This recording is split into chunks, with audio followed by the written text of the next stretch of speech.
You really think I'm half Fae? You'd enter the Veil knowing that your life depends on her abilities? They're really talking about me as if I'm not right here. I'm about to speak up when Tana rushes over. Raphael, the cards are warning of danger. From where? Raphael turns to look at the horizon. The patrol ship in the north? Or are they coming from France?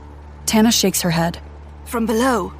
For a second, the words just hang there. No one's saying anything. Battle stations! What's going on? Get inside the cabin. The boat dips sharply to the left. I slip, slamming into the rail. As the boat pitches, I frantically grip the wet rail. The sea is directly beneath me now, and I find myself staring at the churning waves. The water is darker, much darker than it should be. Suddenly, it erupts, knocking the boat back in the other direction. I'm clinging to the rail for dear life, but I lose my grip and slide back across the deck. Seawater washes over me, and I'm sure that I'm about to topple over into the waves. A powerful arm wraps around my waist, holding me tightly. Raphael secures me against his enormous body, one hand on the rail, the other curled around my drenched white dress. I can feel the steel of his muscles through his clothes as I hold on. Hang on! I grab the rail, and he charges up to the main deck.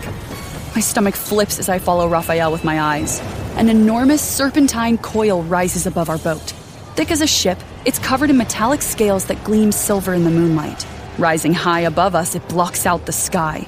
I can't figure out where it starts and where it ends. Or maybe it's everywhere. A sea serpent. My heart plummets as it opens its jaws, exposing rows of jagged teeth. It then snaps down toward the deck so quickly that I feel the rush of its speed whooshing past, and the smell of rot fills the air. When it rears up again, I see someone's legs sticking out of its mouth. People hurl spears, but they bounce off the monster's scales. Aim for the throat! The scales there are thinner, its flesh exposed, but the angle and the creature's horrifying speed make it almost impossible to hit. The boat tips to the right, and I'm tossed against the ship's wheel. Pain explodes at the side of my head.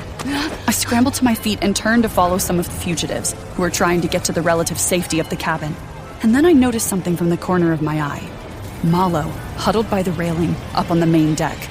The boat keeps rocking, but I grab the rail and force myself toward the wooden stairs. As I struggle to climb them, sea spray washes over me, robbing me of breath. It's chaos. Alina and some of the others are clinging to whatever they can. Malo's grasping the railing, petrified. The serpent looms above him. Malo! The serpent rears back, unlocking its jaws. Those sharp teeth will be carving through the little boy any second now. I need to distract the beast, but there's no way it'll notice me, even if I lunge at it and strike it with my fists. A desperate idea sparks to life in my mind, and I rush over to Alina.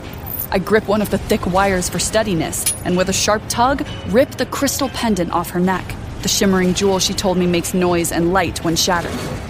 I slide across the deck and smash it on the boat's iron rail. Blinding, colorful lights burst from the pendant. The sound slides through my bones, overwhelming me.